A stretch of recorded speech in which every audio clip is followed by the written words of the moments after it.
de notre série Un café avec. Notre entrevue d'aujourd'hui est consacrée à M. Stéphane Lacasse, candidat dans la pelleterie du Parti libéral du Québec. Alors, M. Lacasse, pourquoi avoir choisi cet endroit-là, ici, Sainte-Catherine et le parc du Grand Héron? Moi, j'ai grandi sur le bord d'une rivière, dans mon village natal, puis je trouvais que la nature, Sainte-Catherine, je trouve que c'est un beau lieu, un beau milieu de vie, puis en plus, ça se développe de plus en plus. Un peu comme le comté de la pelleterie se développe avec de nouvelles familles. Je trouvais que c'est un beau lien à faire. Donc, du côté de la rivière où que j'ai grandi, où que j'ai pu vivre la nature, et en même temps voir le côté Sainte-Catherine, qui est un bel endroit pour la famille. OK, parfait. Alors, on va aller s'asseoir là-bas, Parfait. Puis on va poursuivre notre entrevue. Bien, merci. Alors, merci infiniment de votre présence. Alors, on va commencer l'entrevue. Vous allez nous parler de vous un petit peu, nous dire quelles sont vos origines. Tantôt, vous me disiez que c'était la Matapédia. Oui, je suis natif de la vallée de la Matapédia, un petit village qui s'appelle Sainte-Florence, qui a environ 350 habitants. Donc, j'ai passé là, toute mon enfance jusqu'à mes études collégiales dans ce village-là. OK. Et puis, vous avez, après ça... Après ça, j'ai fait mes études collégiales et universitaires à Rimouski. OK. Donc, au cégep de Rimouski, à l'Université du Québec à Rimouski. L'Université du Québec. Pour faire mon parcours universitaire là-bas. Puis, par la suite, je me suis emmené à Québec. En administration, à ce moment-là? Non. Écoutez, j'ai commencé en enseignement du français au secondaire. Ah oui? Puis j'ai bifurqué pour devenir... j'ai bifurqué pour faire une majeure en littérature avec une mineure en éducation. Donc, je ne voulais pas être professeur, faire de la grammaire toute ma vie, enseigner la grammaire. Donc, vous l'avez fait un peu quand même? Hein? Oui, j'ai fait mes 4 stages. Oui. Mais peut-être la précarité d'emploi m'a amené vers autre chose. Bon, OK. Maintenant, vous demeurez? À l'Ancienne-Lorette. Depuis 6 ans maintenant, je demeure à l'Ancienne-Lorette. OK. Vous aimez cet arrondissement? C'est un arrondissement? C'est une municipalité. Une municipalité. L'Ancienne-Lorette, oui. C'est diffusionné des années 2000. Oui, c'est vrai. Lors de la diffusion. Puis oui, j'adore l'Ancienne-Lorette. C'est une très belle municipalité, beaucoup de services. J'aime bien ça. Maintenant, parlez-nous de votre carrière. Partez du début un petit peu, là, puis qu'est-ce que vous avez fait avant d'en arriver à être candidat? Après mes études, j'ai décidé, quand je suis arrivé à Québec, j'ai commencé à travailler chez les Jeunes libéraux, comme employé du Parti libéral, comme permanent pour les Jeunes libéraux. Ça avait toujours été ça, libéral, dans votre... Oui, ça a toujours été ça depuis le niveau collégial. Oui. En fait, je pourrais même vous dire quand ça a commencé. Oui. J'étais au Forum étudiant, ici à Québec, une simulation parlementaire, puis M. Bouchard venait de démissionner. Donc, j'étais là, au Parlement. À l'époque où M. Bouchard a démissionné. Puis moi, j'aimais une certaine vision de M. Bouchard qui était l'équilibre budgétaire. L'atteinte de l'équilibre budgétaire, pour moi, ça fait partie d'une valeur. Quand j'ai vu M. Bouchard quitter, puis j'ai vu la tendance au Parti québécois, puis mon professeur de sciences politiques était libéral. On a discuté des valeurs du Parti libéral, puis de l'histoire du parti à cette époque-là. Puis je me suis dit, oui, ça me rejoint. J'ai continué à m'impliquer lors de mes études. Puis quand je suis arrivé à Québec, j'ai commencé à travailler pour le parti.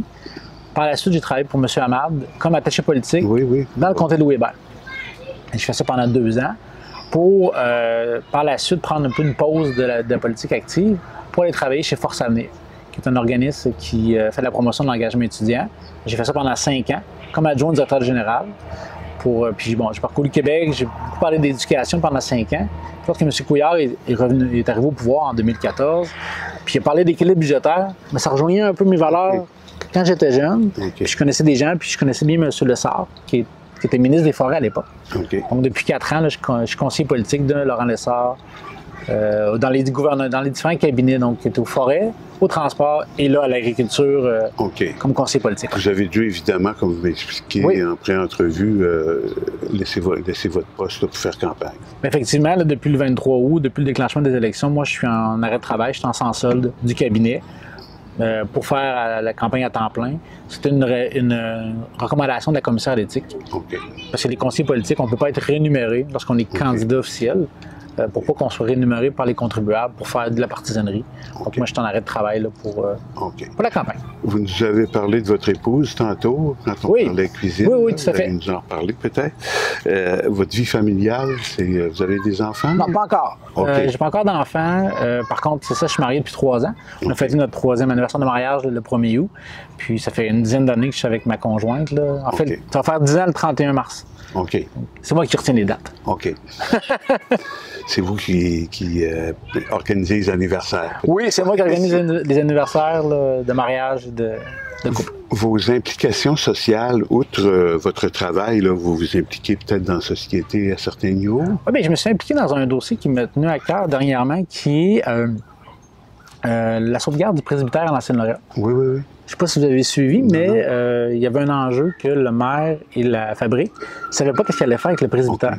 Okay. Puis un groupe de citoyens, on s'est réunis en Ancienne-Lorraine parce qu'on trouvait que le presbytère, qui date du fin du 19e siècle, 1897 de mémoire, le maire voulait, dans le fond, le détruire pour faire un stationnement, pour faire un centre communautaire près de la bibliothèque. Ah, oui. Moi, je trouvais que c'est quand même un bel édifice. Puis on a travaillé fort avec les citoyens pour proposer une alternative au maire en disant que ce serait bien de faire un peu du moderne avec de l'ancien. Donc, de revoir le projet pour pouvoir acquérir le presbytère, le mettre aux normes, puis faire le centre communautaire avec une annexe moderne. Puis le projet était déposé là, la semaine dernière au conseil de ville. Puis c'est ça qui est arrivé. Donc, je m'impliquais beaucoup dans les projets du coin. Donc, c'est une lutte qui a porté ses fruits. Donc. Oui, oui, on est très content du résultat. Oui. C'est ça l'engagement citoyen. Oui, oui, oui, oui. Maintenant, M. Lacasse, on va entrer un petit peu plus dans le vif du sujet. Oui. Je vais vous demander, quelles sont les qualités ou les traits de caractère que vous estimez qui feraient de vous un bon député? Bien, je pense qu'il y a une question de l'intégrité, être à l'écoute des citoyens, le travail, puis d'être déterminé. Puis pour moi, un député, c'est quelqu'un qui prend les préoccupations des gens, puis qui essaie d'amener des solutions, soit en discutant avec le gouvernement, ou les accompagner aussi. Les gens, je vais vous donner un bel exemple. Tantôt, j'étais dans une résidence de retraités, puis la dame, elle me disait qu'elle n'avait pas eu sa pension de veuve. Ben, j'ai dit, madame, j'ai discuté avec elle, et j'ai dit, ben, vous pouvez faire telle chose. Donc, d'accompagner les gens, puis d'être à l'écoute des gens. Les gens, ils ne veulent pas qu'on fasse des grandes révolutions au Québec. Ils veulent qu'on améliore leur qualité de vie. Que ce soit avec plus de temps en famille ou plus de temps à avoir un médecin de famille. C'est des petits gestes, des fois, puis je me dis, c'est ça le rôle d'un député. C'est de prendre la population, d'écouter leurs préoccupations, puis travailler pour améliorer leur situation quand c'est possible de le faire. Quelle est votre vision de la pelleterie, votre vision du Québec et même votre vision du monde dans le moment? Pour la pelleterie, je pense que le comté est quand même divisé un peu en deux. Là. Il y a la couronne sud qui est plus l'Ancienne-Lorette, Loretteville, puis il y a la couronne nord qui est plus Val-Bélair, Saint-Gabriel, Sainte-Catherine. Ici, qu'on est à Sainte-Catherine, Fossambeau, puis Shannon. Je pense que pour moi, c'est d'avoir une proximité, oui, avec les gens, mais d'être capable de leur offrir plus de services. Et surtout la couronne nord. Oui. Je regarde ici à Sainte-Catherine, il manque de médecins ici à Sainte-Catherine. Même chose pour Val-Bélair. Même à l'Ancienne-Lorette, on a un enjeu à la polyclinique de l'Ancienne-Lorette de médecine de famille. Et pour moi, c'est d'améliorer la proximité aux soins de santé, puis aussi d'améliorer la fluidité du transport, la mobilité, parce que c'est beau aussi. Les gens viennent s'établir ici, on a un beau paysage, on a une belle municipalité, on a des belles municipalités. Il faut juste qu'on soit capable d'améliorer un peu les soins de santé, le transport, puis ben, de voir au niveau de l'éducation, parce que, puis pour parler de la vision du Québec, je me suis toujours impliqué en politique pour une chose, l'éducation. Okay. Pour moi, c'est la base. Oui, la santé, c'est important, mais l'éducation, les 0-18 ans, là, il faut qu'on permette aux jeunes de s'épanouir à l'école. Fait que je me suis toujours dit, moi, je me suis toujours impliqué, puis c'est grâce à mes implications, au cégep, à l'université, dans le sport, à l'école secondaire, je me suis toujours dit, il faut investir en éducation, il faut investir plus en éducation, puis il faut aussi permettre à des jeunes de faire des activités parascolaires, être dans cette espèce d'élément-là, dans un milieu de vie. Fait que si j'avais là une baguette magique, il y aurait des écoles au Québec avec plus d'activités sportives, des cuisines aussi. On parlait je ne sais pas si vous avez suivi le Lab École, puis je parlais avec Ricardo. Dans mon travail, j'ai croisé Ricardo, puis on parlait de ça, des enjeux.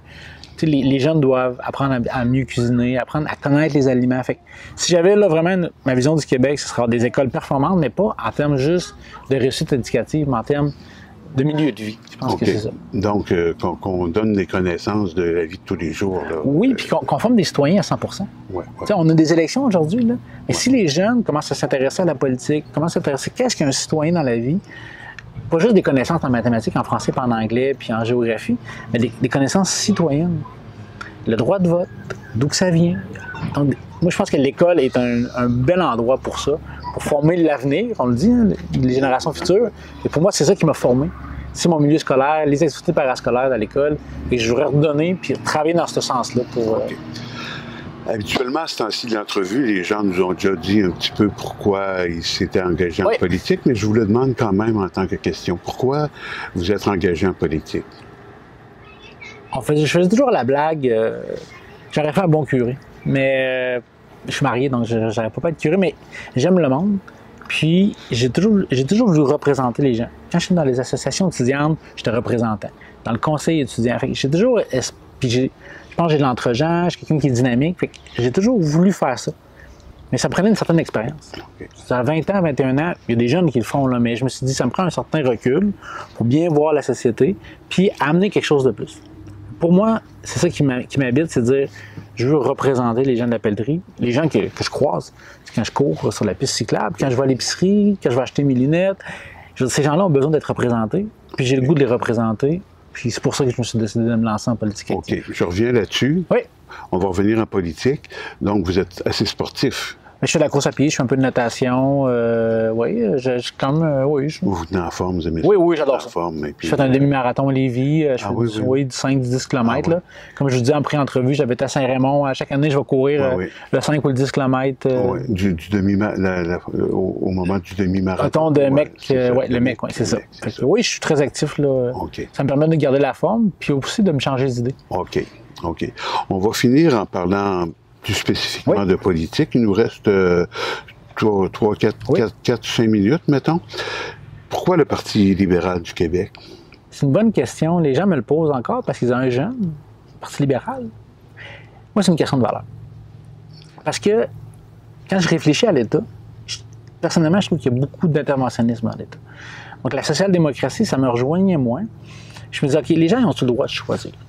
Puis la justice sociale, puis j'ai lu un livre de M. Ryan qui parlait de justice sociale, puis qui disait, il ne faut pas que ça soit unilatéralement partout. Ça prend des gens, il y a des gens plus démunis qui ont besoin de plus d'aide, il y a des gens mieux nantis, peut-être qui ont d'autres choix. Fait que moi, je trouvais que l'équilibre de justice sociale, c'est pas du mur à mur. Fait que j'étais plus dans ce sens-là. Puis, on a 150 ans d'histoire, il y a eu des belles réalisations. On l'oublie souvent, mais le Parti libéral, M. Bourassa, il a quand même mis le français comme langue officielle. Puis moi, ça m'interpelle beaucoup. On va étudier en lettres. On étudie en littérature, donc ça m'interpelle beaucoup. C'est lui qui reconnaît beaucoup aussi au niveau de la carte d'assurance maladie. Donc, il y a une belle histoire du Parti libéral. Mais je me dis, OK, l'économie, la liberté individuelle, puis une espèce d'équilibre entre les deux. Donc, ça m'interpelle beaucoup. Puis, je suis pas souverainiste. Donc, je me dis, j'écartais déjà 2 partis. Il en restait un à l'époque. Puis, je trouvais que le Parti libéral, ça me rejoignait plus en tant qu'individu. Puis, dans mes visions de l'avenir aussi, là, je trouvais que ça répondait à mes valeurs plus. Puis M. Couillard, vous le voyez rester chef, évidemment. M. Couillard va être le prochain premier ministre encore. Il va demeurer premier ministre le 1er octobre. Puis, qu'est-ce que j'aime de M. Couillard, c'est quand j'ai décidé de revenir en politique, quand il m'a parlé d'équilibre budgétaire. Quand j'entends le mot austérité, j'y crois pas. Je veux dire, Margaret Thatcher a fait l'austérité en coupant 20 000 fonctionnaires en Angleterre dans les années 80. Ça, c'est de l'austérité. Pour moi, de la rigueur budgétaire, c'est pour moi pas de l'austérité. Je me dis, moi, quand j'ai un budget, là, les gens à la maison, quand ils ont un budget, ils regardent les dépenses, le revenu, puis idéalement, ils essaient de le balancer.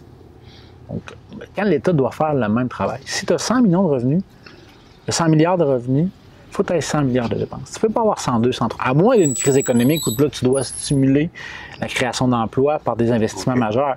Mais pour moi, l'équilibre budgétaire, ça reste une bonne gouvernance. Puis ça, ça m'interpellait que M. Couillard est arrivé au pouvoir.